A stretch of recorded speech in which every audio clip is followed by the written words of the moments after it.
So let's just to start with understanding mindfulness of the body. Why do we need to be mindful of the body?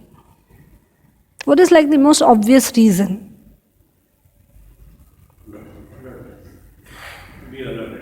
To be alert, yes.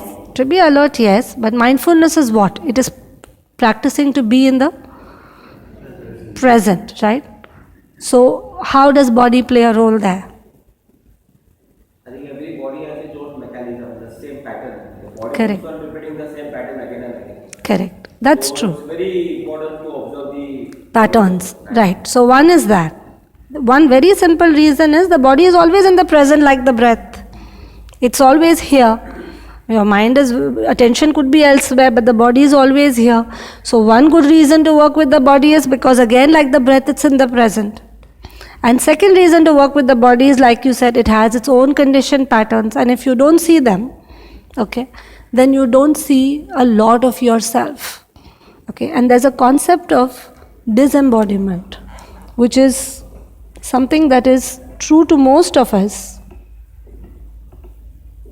Disembodiment, yeah, embodiment and disembodiment. What is disembodiment? What is disembodiment? Any guesses?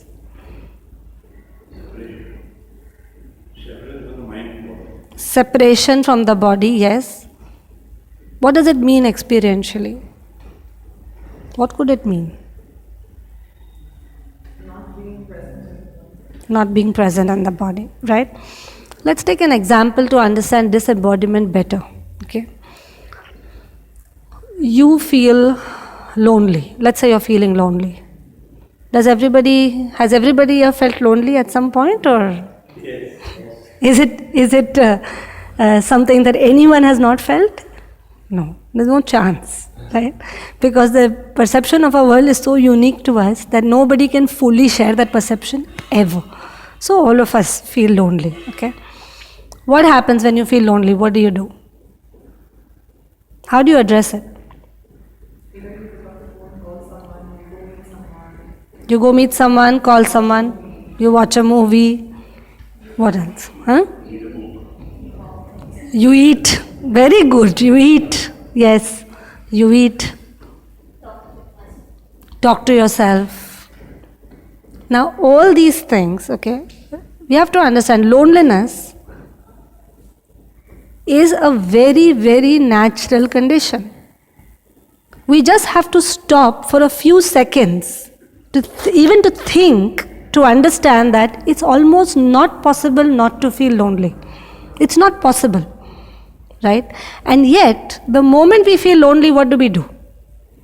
We want to fix it. All these solutions are ways of getting away from loneliness. All these solutions are ways of leaving loneliness behind, right? We don't want to watch that loneliness.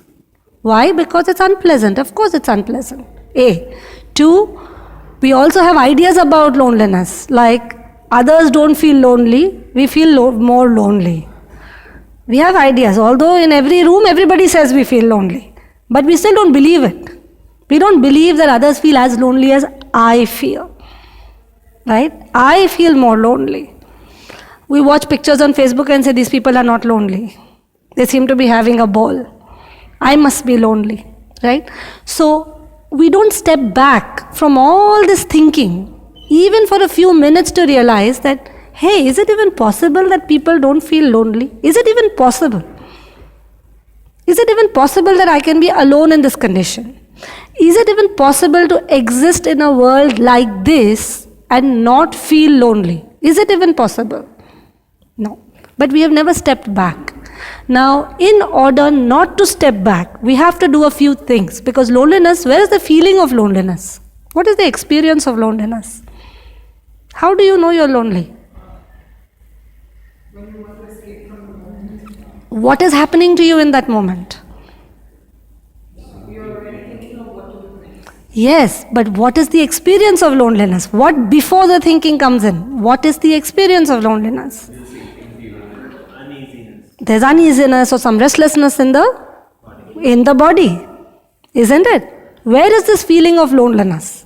Experientially, it has to be in the body, it has to be in the brain, it has to be in the mind, it has to be in the realm of thoughts, in the emotion, all of it, right? There's a sinking feeling, right? That feeling is unpleasant. And our wiring, our neurological wiring is, the moment we realize something is unpleasant, we have to fix it, or we have to run away from it. In order, okay, so now imagine, this loneliness is all coming up. It's in the body, there's a sinking feeling, there's uneasiness, and what have we done? We've shut it down. We've said, I don't want to look at this, I want to think what to do next.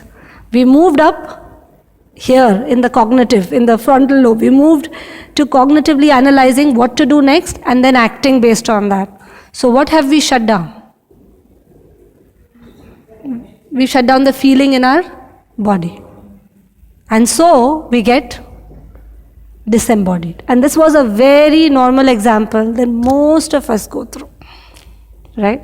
So being in the body means feeling all the feelings, being ready to feel all the feelings. Now that's not necessarily an easy job because we are not used to it, right? And we have to change a lot of perspective in order to be able to settle down in the body and feel all the feelings in the body.